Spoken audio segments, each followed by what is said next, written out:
Welcome to Get Paid for Your Pad, the definitive show on Airbnb hosting, featuring the best advice on how to maximize profits from your Airbnb listing, as well as real-life experiences from Airbnb hosts all over the world. Welcome. We are your hosts, Josefa Kapadia and Jasper Rivers. Get paid for your pad. Get paid for your pad. Get paid for your pad. Get paid for your pad. Get paid for your pad. Get paid for your pad. Hey everybody, and welcome back to another episode of Get Paid for Your Pad. Today I am here with somebody I met at the Airbnb Open a couple weeks ago in San Francisco, which was a great event with about 1,500 hosts all around the world. And I met somebody from Australia. His name is Stephen Ryan. Stephen, welcome to the show. Hi Jasper, how are you? I'm good, man. I'm good. How are you? Fantastic. How did you like the Airbnb Open? It was a wonderful event. Absolutely amazing, actually. Obviously, all the Airbnb-related content was fantastic, and being able to see the speakers and presented and the talks and things were great, but also just the networking. You're a great example of that. Some of the connections that I've made there sort of are life changers and stuff, so it was a really, really valuable event, yeah. Awesome. Did you meet a lot of Airbnb hosts before during your time in Australia, or was this the first time that you... Yeah. I have a group that I run for hosts in Sydney, so I think that there's approaching 1,500 members there, and we have meetups occasionally and, have a picnic or something and just chat. So I probably know a pretty wide circle of hosts within Sydney, but obviously not really outside of there, so it was nice to see what other people are doing around the world. Awesome. So can you introduce yourself to our listeners, please? Absolutely. Yes, I'm Stephen Ryan. I currently live in Sydney. I grew up in a small town in New South Wales, moved to Sydney to pursue my studies, and have been here since. I work as a graphic designer. Also on the side, I'm building a business mentoring people to create wealth through investment, which I'm sort of going to be transitioning into full-time probably over the next year. Bit of an entrepreneur as well. I always have a lot of balls up in the air in terms of business and ideas and things as well. And I've been hosting for about 18 months. It's been one of the most enriching things I've done in my life. I've probably had about 60 or so guests through now, and absolutely love it as well. So I'm very passionate about the whole hosting thing. Awesome. What type of listing do you have?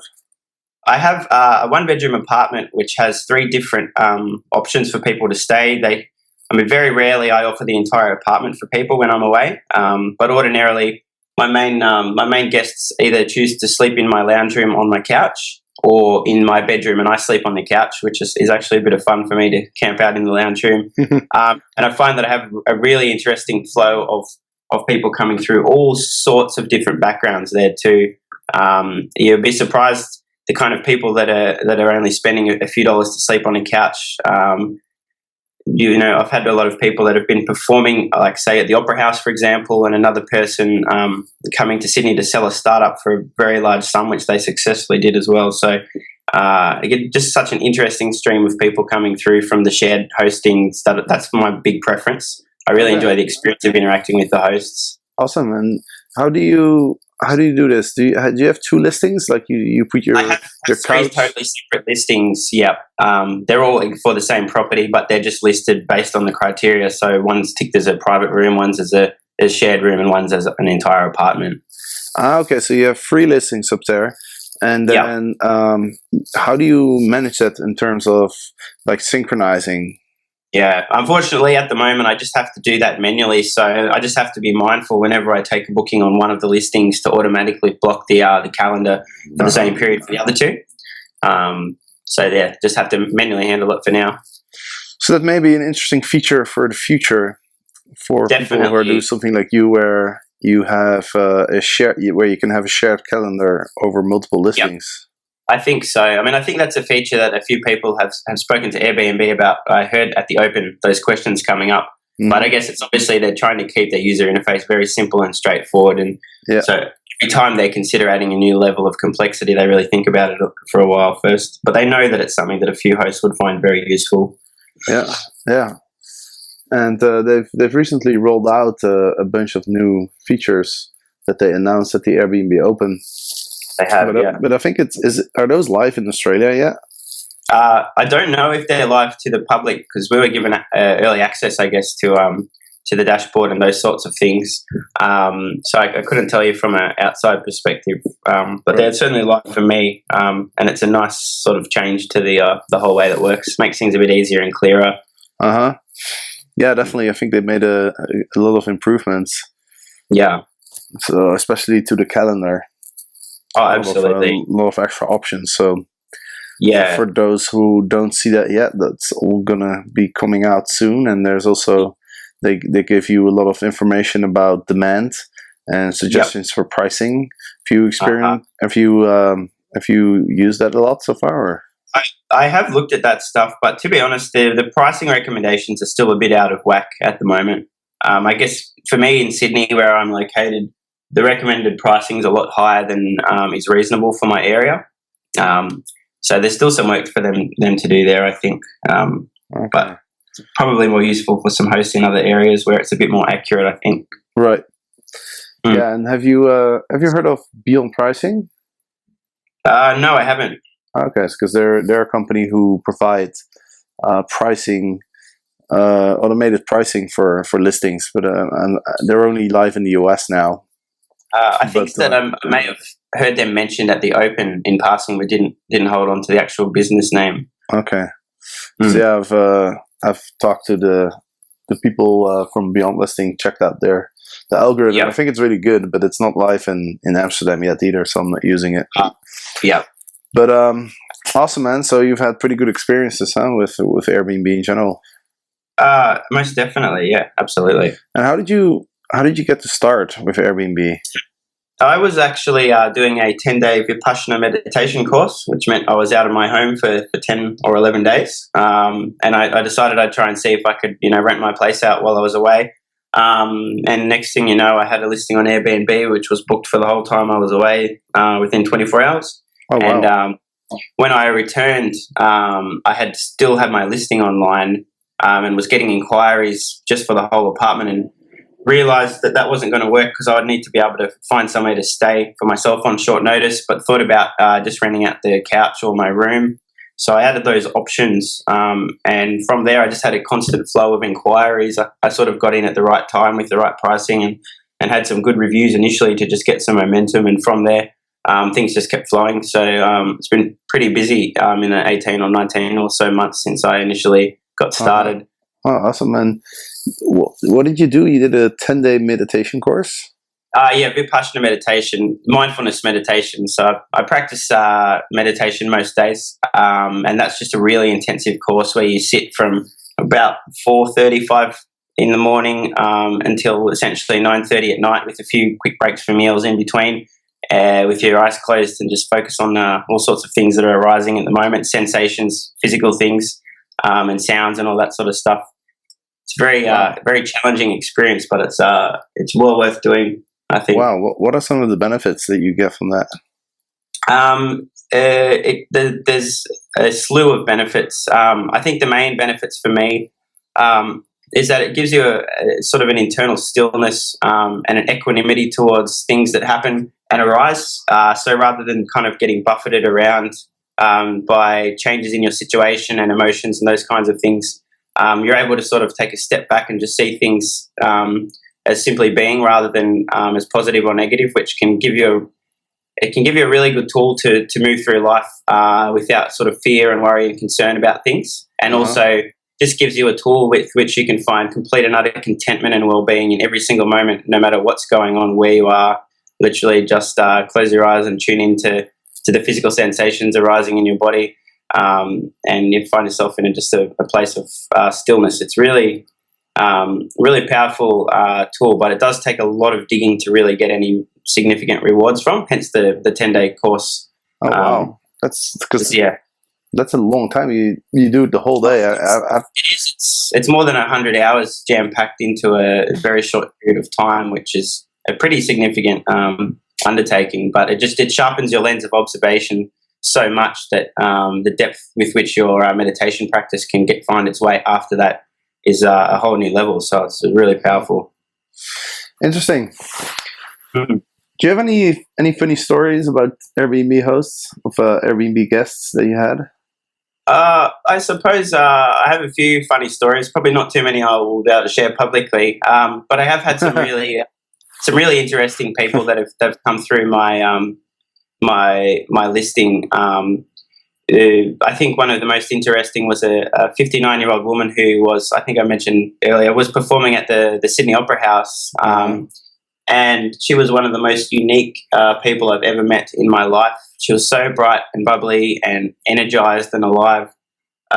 We just had a great time, and she is very socially unconventional, but just a lovely, warm spirit and stuff. So I had a really interesting time with her, and seeing her just pursuing her dreams and passions was really inspiring as well. Mm-hmm. Awesome. And you mentioned that you have an Airbnb group, correct? Yes. Yeah, that's right. So you're pretty actively involved in the Airbnb community. Reasonably so, yeah. I mean, it's not like an enormous component of my life. I do quite a few other things as well, but I'm definitely active enough because I really believe that it's a wonderful shift in the economy, basically, in the way that people are able to utilize their assets, change their lives, and make traveling experiences better for other people. So I'm doing my part to help other hosts improve and answer questions for them, and just ensure that this idea continues to grow and flourish, because I really think it's a positive thing that's happening. So yeah. So we're definitely on the same page there. Do you is the group that you host, is it an Airbnb group, or is it on meetup.com, or let's say somebody wants to join the group? Like, can you tell a little bit more about it? Well, it's essentially designed specifically for hosts in Sydney. So it's just a tool. It's through the Airbnb channel. So the group's setting on the actual website, and it's just a place for hosts in Sydney to discuss the generic type of stuff that have the questions that they have about hosting and listings and that sort of stuff, but also Sydney-specific things in terms of issues with legislation and tax and cleaners and key changes and all those kinds of things. And we meet up occasionally just as a bit of a social, casual thing and see what happens. But there's always plenty of questions and ideas exchanged and stuff. At those, Okay, good stuff. So. Do you know, because we had another guy from Sydney, his name is Paul. Do you know him? I do know Paul, yeah. Okay, yeah, he was a guest on our show a few episodes back. So there's Airbnb must be pretty popular in Sydney now. It is. It's a growth market for Airbnb. They identified Sydney as an area with a lot of potential for them, and established an office here a while ago now. I'm not sure exactly how long, but it's well over a year. And they've really been pushing the growth, and they've seen that. I've kept an eye on listing numbers, and they've exploded at a ludicrous exponential rate since I had initially listed. And it's still seeming to grow and grow and grow.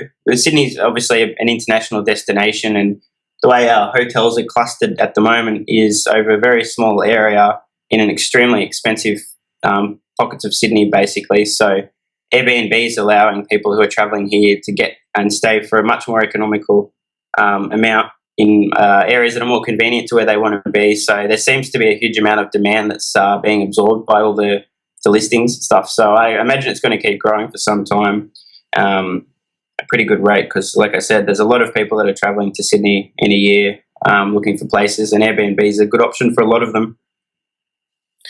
Hey, and I was going to ask you, what are the regulations like in Sydney? Is Airbnb legal there, or? It depends on what you're doing. For example, if you're renting an apartment, by default, the tenancy agreement between a landlord and a tenant says tenants are not to sublet their apartment. So most tenants who are renting somewhere in Sydney, if they're choosing to Airbnb, are in breach of their tenancy agreement with their landlord.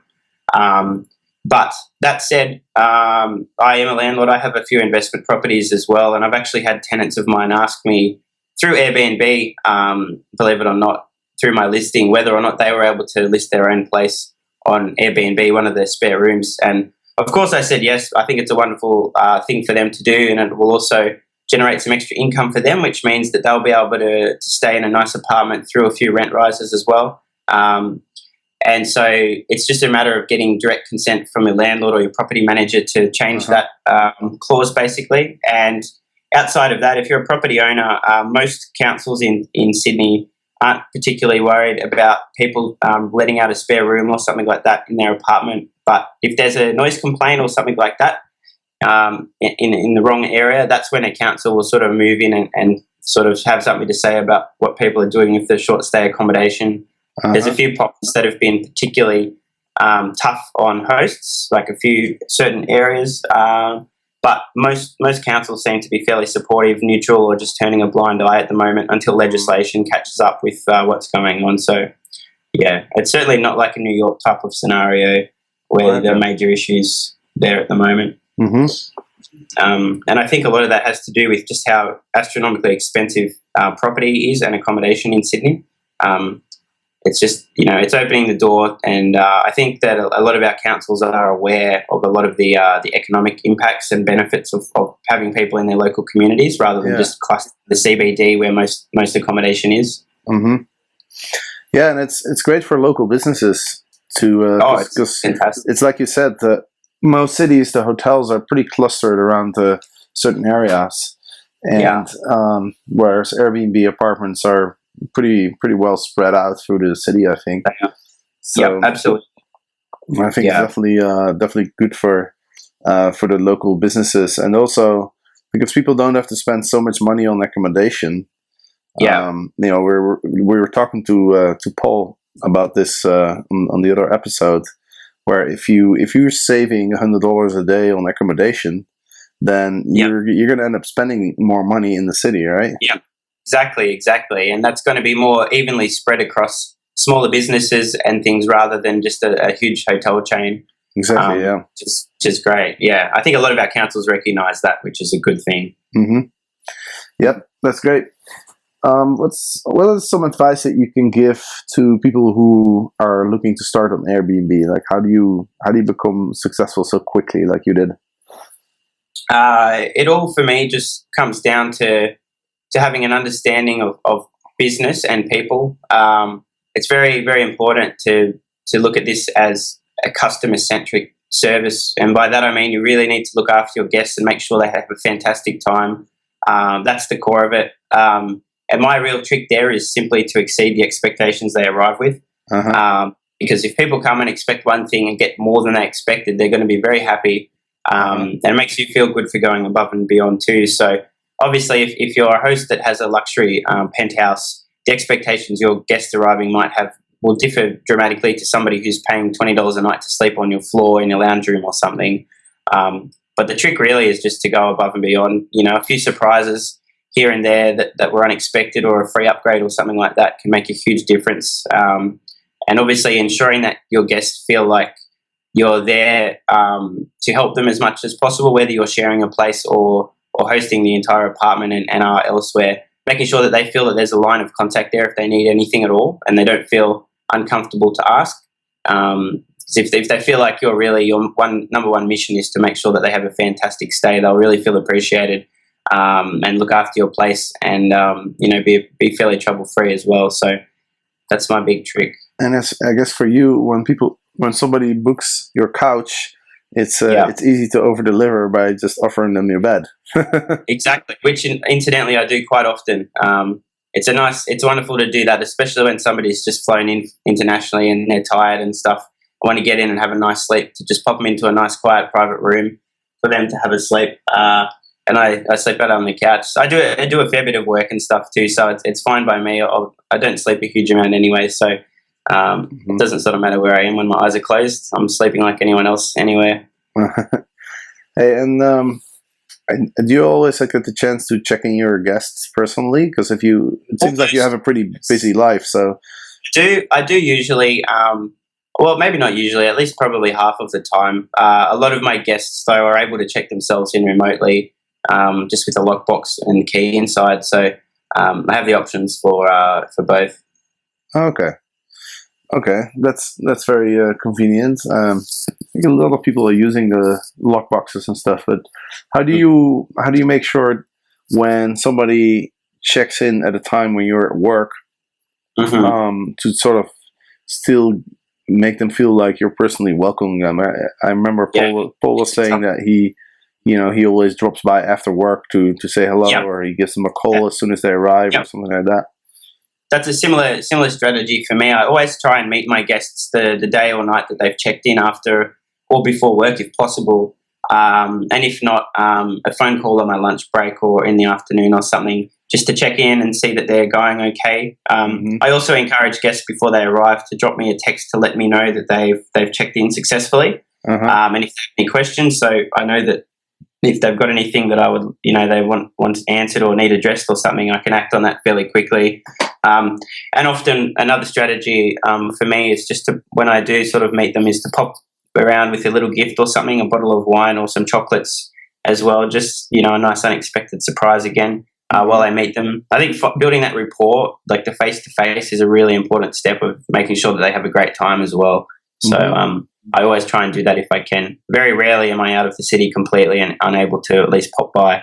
I'm just wondering, since you have free listings, is it hard to build a good reputation on all three of them? It is more difficult for me on the entire apartment listing, because that's where I don't have as much interaction with my guests, and that's where the strength of almost all of my reviews come from. The type of things that are usually left from guests who have shared with me revolve around the conversations we had and the time that we spent together, which they're always glowing reviews. Whereas when I've had people that are booking an entire apartment, I've noticed their expectations are more along the lines of a hotel type experience. Right.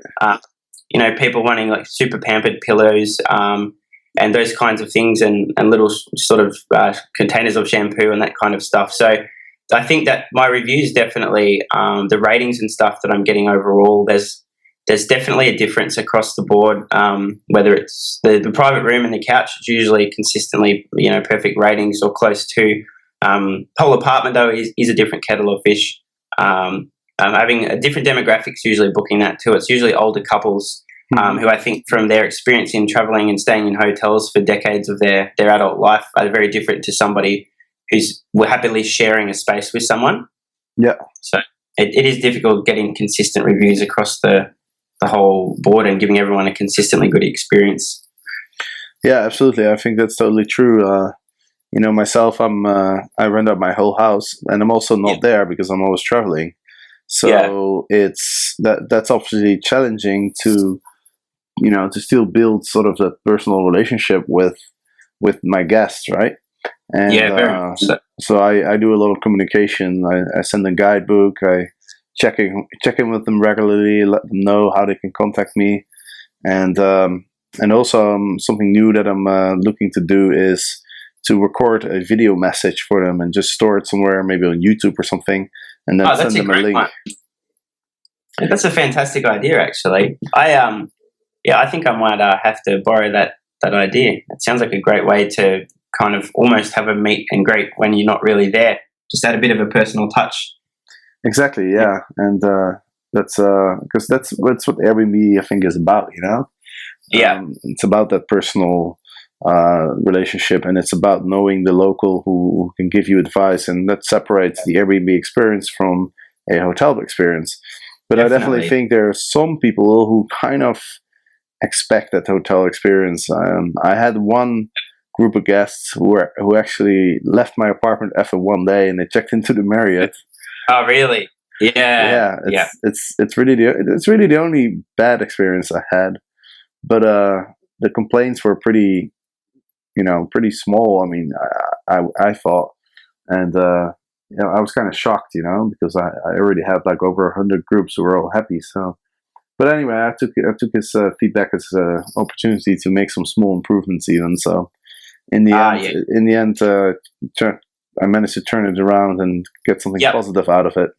Absolutely. Yeah, it's good when you can get something useful out of those kind of reviews and experiences as well. Yeah. I think I've had one of my guests who had booked the entire apartment sort of had nothing really to say negative other than the fact that they think that I should definitely get a painting in my bedroom just to brighten up the walls or something like that.